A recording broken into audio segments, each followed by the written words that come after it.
everybody. This is Mike Balzano, publisher of R&R, Restoration and Remediation, and the Experience Events. Welcome to episode 16, Sweet 16 of Trade Talks, Unlocking the Experience. So glad you could join us.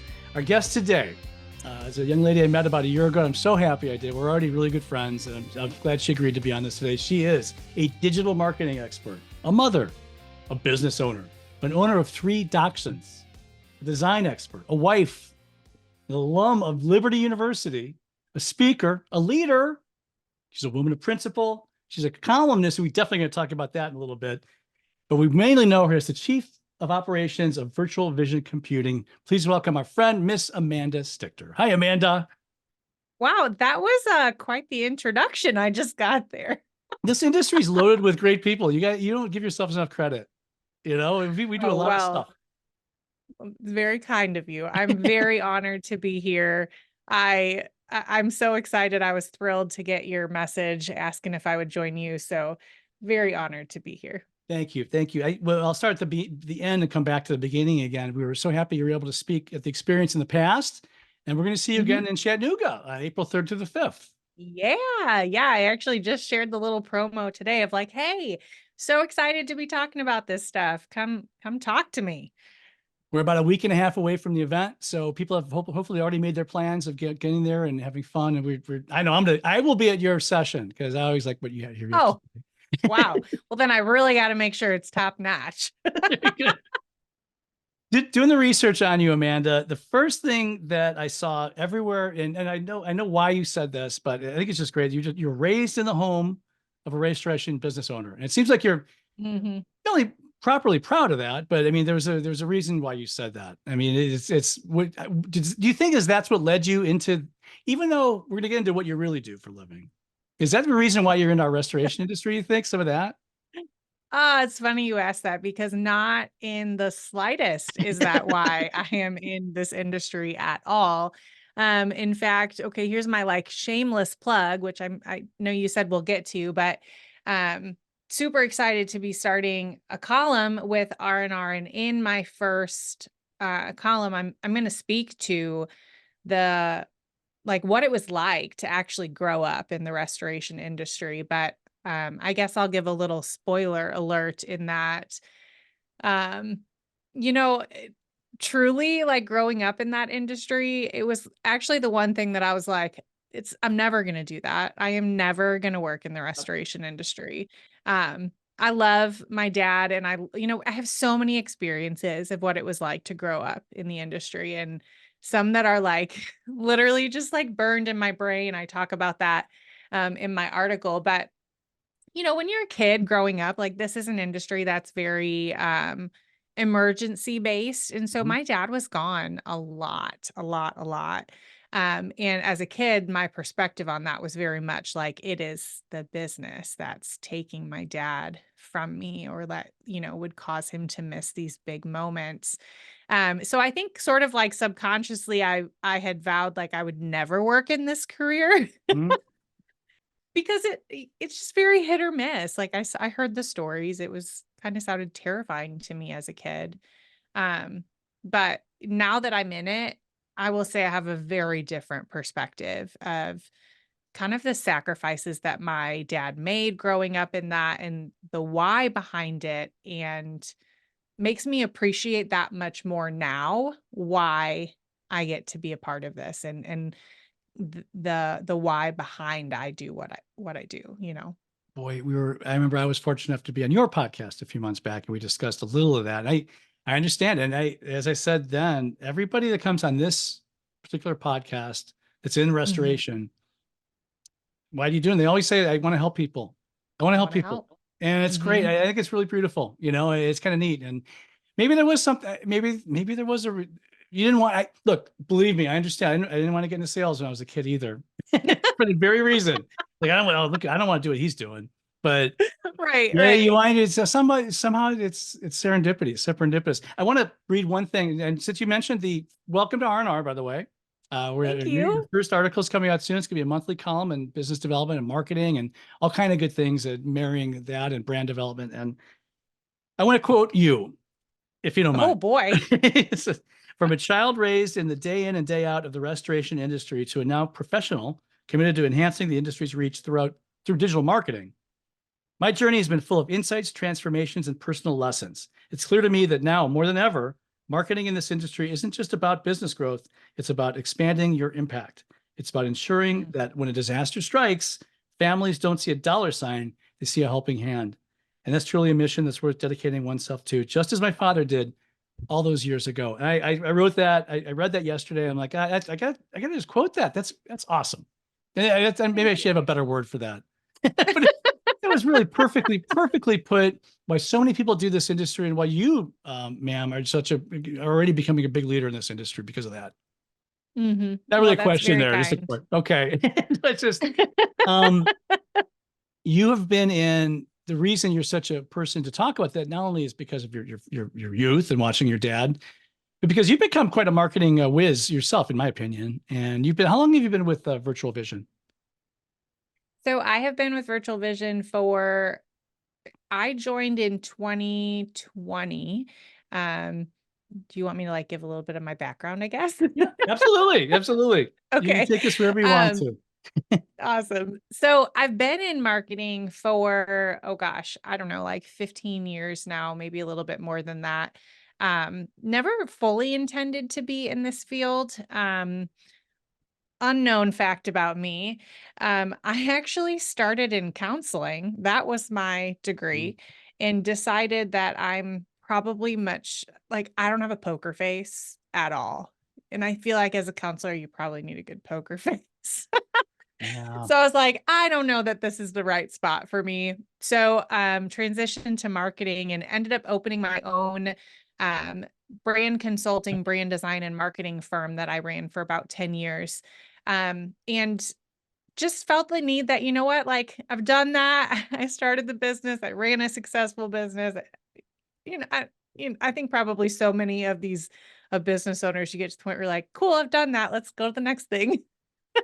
It's an entrepreneurial spirit. Exactly. And I remember Yeah. we were at the CoreLogic event, Interconnect, and you said, Yeah. "When did I join this company?" I'm like, well, I'll do this a little bit. And sure enough, next thing you know, I was running everything. Like, that's not what but I say the cream rises to the top, Amanda, right? And they said, oh, we got Very to, kind.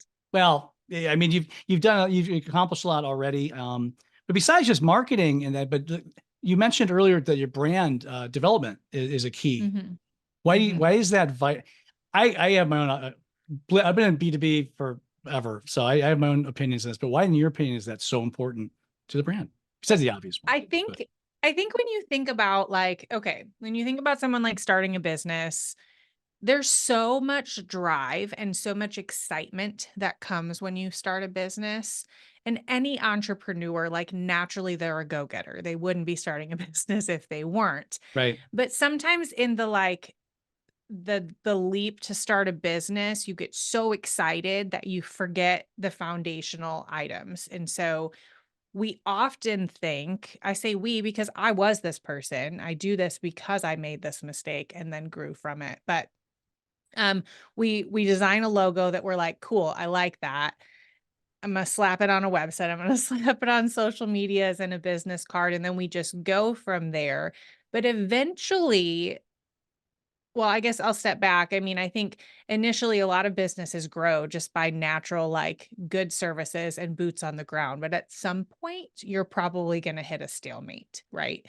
And the reason that that happens is because you have to go back then and figure out your foundation to that. And the foundation behind a good business is brand and strategy. And while a logo is a big part of that, that is not all that encompasses a brand. And I think, and rightfully so, that gets missed by a lot of companies, but it's like, it is my passion. I love walking people through the really detailed pieces of branding and watching that light bulb moment where they go, "I had no idea."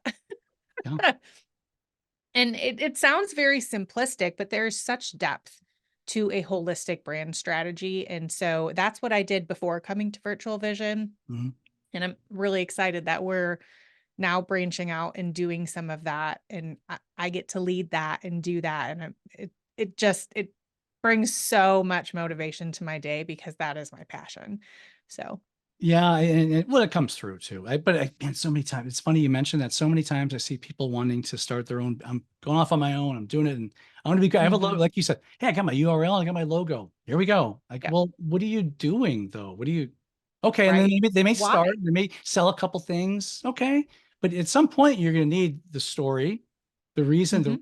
Mhm, I've people always talk about sales and marketing being different, and they are, but it's still you have to have the features, advantages, and benefits for the people. You have to the why are absolutely. people coming to you? Yeah, why are you can't just assume they know, right? Right.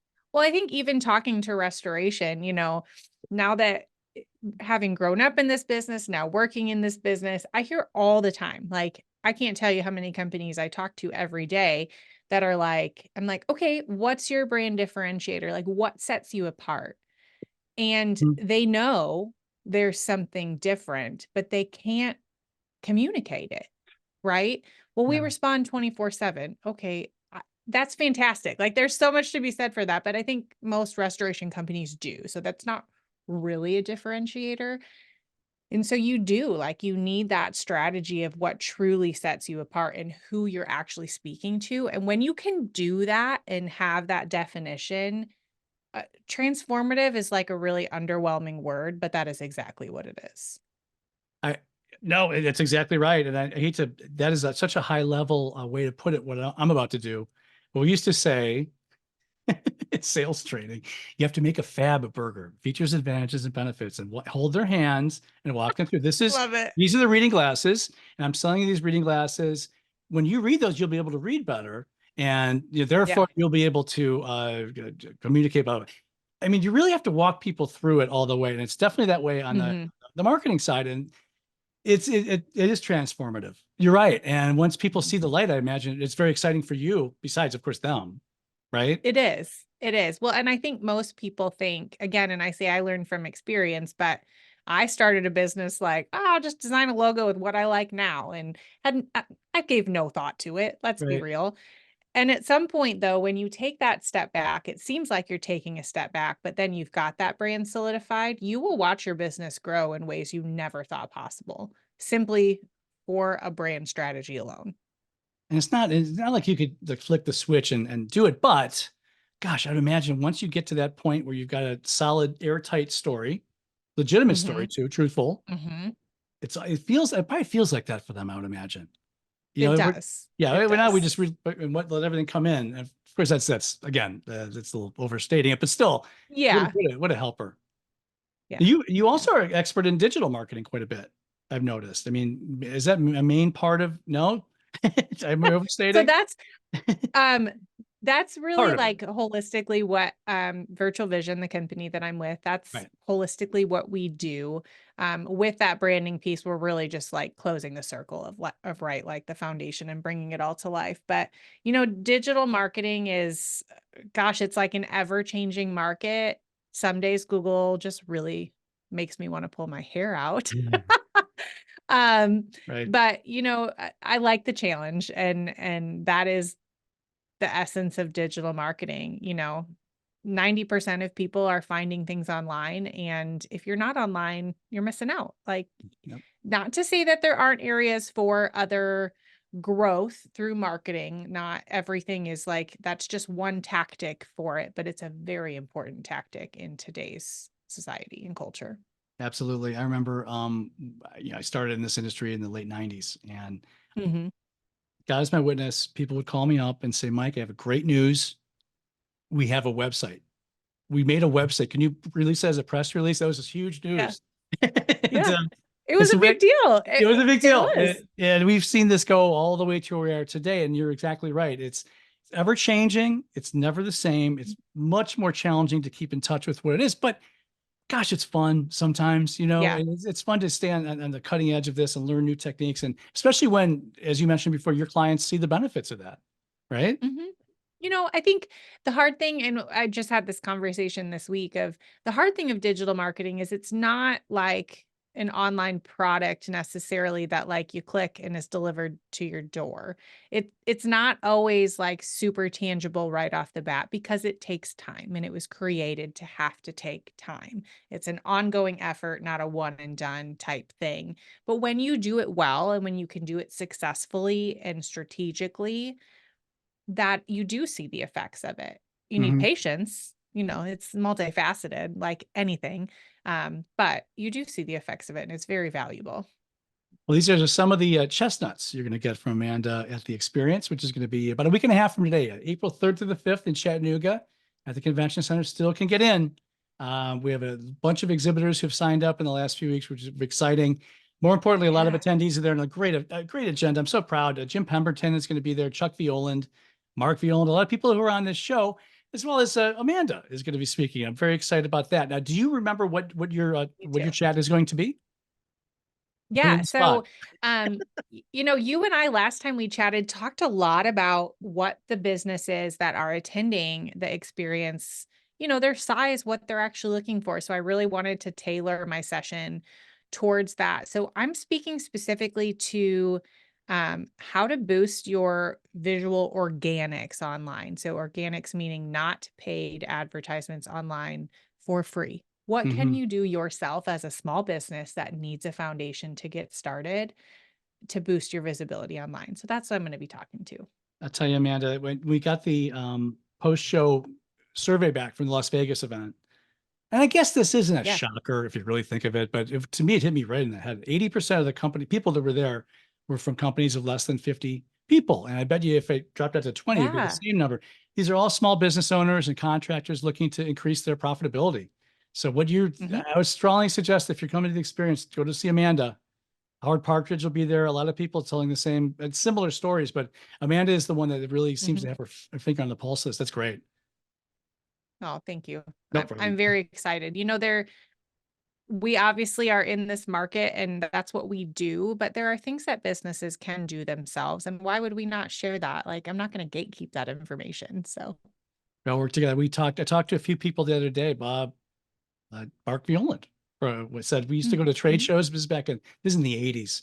And people were always we realized if we work together, even though we're competitors, we could really make things go. Now, you're not competitors with these people, Mm, obviously, but yeah, the more information that goes out, it's kind of a rising tide lifting all boats scenario, I especially love what you that do. phrase. Yes. Yeah, Yes. and that's another thing that ties in with this restoration industry. I know that. Hey, how many experiences have you been to? Do you remember? It's been a few now. Let's see. I have spoken at 3, I think. So this might be my 4th, I think. 4th or Wonderful. 5th. And we're already lining up Las Vegas, so get ready for the phone call. So excited about Yeah. the events this year. It's gonna be great. It's gonna be great. Anything, any funny or interesting or great and motivational stories you remember from attending one of these shows, these experiences? You know, I think nothing the biggest thing that stands out for me is that I have met some of our best partners and best clients. Not that all clients aren't great, but you Right. just have some that you just connect with on a different level. And I have met so many of them at the experience through these events. And that's how we were able to make the connection. But even beyond that, my first year going, the amount of I was pretty new to the industry at that point, and the amount of our customers that I got to see and shake their hand and make that personal connection as if we were family at the experience, that made it all worth it. All worth it. I've said for a long time, nothing to my sales friends, at least, nothing bad comes from seeing a client. There's nothing Mm-mm. bad that'll come from you going to visit a client. They may not buy or Exactly. sign anything, but your relationship will be furthered and you continue on. Exactly. I couldn't agree more with what you just said. That's great. And you know what, we inherited this show this year, and it's people talk about the hands-on aspect of it, but I mean, really, it's Mhm. more of a family atmosphere and fun and Yeah, silliness and zany. And we have absolutely. some crazy things in mind too for this one. But anyway, the point is that we're all going to get together and have a good time, and you're going to be a part of it. Um, why do you think people should come? You may have just answered. Why do you think people should come out to Chattanooga or any of our events for that matter? Yeah. You know, Here's really the thing that I have felt about the experience, that beyond the hands-on piece, because that is a big part of it. Um, what I have felt with the experience is there are a ton of shows that you could go to, right? Often I feel like I spend my spring on an airplane. Right. Right. However, the thing that has always stood out to me, especially with this spring experience, is that you get an opportunity to connect with people more one-on-one than I have experienced at other shows. Um, and not that other shows are bad. There's lots of hoopla and other things that happen at industry events, but the personal connection that happens at the experience, personally, I think you're just not going to find it anywhere else. Um, and it makes it worth it 100%. Thank you. And we're working real hard to continue that tradition. And I think you're going to see that in Chattanooga coming up. Our event manager just got back from Chattanooga and said it's going to be fun. Yeah, a lot of people. Chattanooga is a Awesome. fun. I've never been there. Everybody says it's a fun city, and she says, "Oh, this is a lot more fun than we thought, and we're gonna have a great." Not that we thought it was bad. Cool. Again, Right, right, right. I gotcha. you know I'm what I mean. excited. I'm excited. It's been on my Awesome. calendar for months. So the fact that it's only now a few days away realistically till I hop on a plane and get to see you in person is even Right. better. Can't wait. Can't wait. Yeah, you're telling me. Somebody asked me the other day, "Is you're going to be a? You find a little more pressure this year?" I'm like, "Yeah, yeah. Of course I. What's the matter with you? Of course I do." It's very fresh, but it's good pressure. It's going to be fun. All right. Yeah. The new tactic we're doing. We're debuting with you, Amanda. Yeah. We got a couple of questions at the end I want to ask. Very simple ones. First of all, what Okay. is your favorite band Oh, or singing artist okay. or solo artist? You you sent this to me and I legitimately don't have an answer. It all depends on my mood, right? If Okay. I'm working out, I've got a certain playlist. If I'm like jamming on my day, I've got a certain playlist. So it I really don't have a Okay. specific one. I will say, All right. here's what I'll say to a little bit of that, I guess. Um, I moved to the country, like outskirts of town, 2 years ago, and I have never ever been a country person Right. ever. I was the person that was like, ugh, how do you listen to that? I don't know what fresh air, open fields, something has done to me, but I spend a little bit more time than I used to listening to country. And that was a massive shock to my family, but it's grown on me. What can I say? There's nothing wrong with that. And that's a great answer and a good reason. You don't have to name a specific band. That's fine. I'm not going to let you off the hook on this one though. What is your favorite movie? I love that you're not going to let me off the hook, but You're gonna say- I'm not. Can I answer a TV show instead of a movie? Okay. I'm not that I'm not a huge movie watcher, but I have a hard time sitting still for long periods Yeah, of too time. long. Okay, fair enough. I'm learning about you just from not answering. Even that's great. Um, We all are. if I had to pick my go-to shows, I'm either gonna go to Friends or The Office, like good classics that are gonna make me laugh. I have I seen every episode way too many times and I still laugh. So if you don't like Friends or The Office or Seinfeld, I don't want to. We can't be friends. We can't be friends. That's a great answer. And finally, why don't you tell the people? You may have touched on this half an hour ago, but what's something that would be people would be surprised to find out about you, Amanda? oh gosh. Okay. I have two. I'm really hesitant to say one of them. Okay, Okay. no pressure. Um, all right. So here's my quick one. I have a single or an EP that I released Okay, college. good. You Good. won't find it. I'm It was a writing. long time ago. Um, don't even look for it. It's not under my name, so you probably won't even find it. All So, right. but that's my one of my good friends to this day is like, I just can't believe that about you. Um, and then my fact that I usually tell everyone is my favorite country in the entire world is Turkey, and that usually surprises people. I lived there for a month in college and I love it. Love it. When people talk about going to Europe, maybe a Mhm, cruise, a European cruise. There's always mhm. that stop in Turkey. And a lot of people will maybe scratch their head like, why Turkey? But then you start doing some research and you say, well, that's actually Oh, beautiful. Is that the explain most why? amazing country in the entire world. Yeah. That's The great. people, the food. It's gorgeous. Yeah. If you ever get a chance, and no, it sounds crazy, but if you ever get a chance, go, Okay. go. You will fall in love. Very nice. Okay, that's a great question. It's a great answer. Thank you very much. No, that's perfect. But I got to rewind though on this. What can you reveal? What style of music it is you sang on your single on your EP? I suppose at that time, gosh, I mean, that was a lot of years ago. It was 14 years ago now. So, I mean, more like pop, Okay. like Christian pop, I Yeah. guess. It was music that I wrote, but there you So go. you're a storyteller. You're creative. I'm not shocked in any way by that news. That's wonderful. Thank you so Well, much. my daughter discovered the CD of it the other day, so that's what prompted me in my head. So that Well, I was was a gonna nice say surprise for my 9-year-old. 14 years ago, so it wasn't an album. It wasn't a cassette. It was a CD. It wasn't quite It's a MP3 yet. It was a CD. right, Got it. right. It was a CD, and she found it, and yep. Thank you so much for being here. And it was a fun, it was every bit as much as fun. I hope you had as much fun as I did, because I know you're such a fun, pleasant person to be around. You're I kind always of have fun with you, so I will good. talk to you anytime you want, Mike.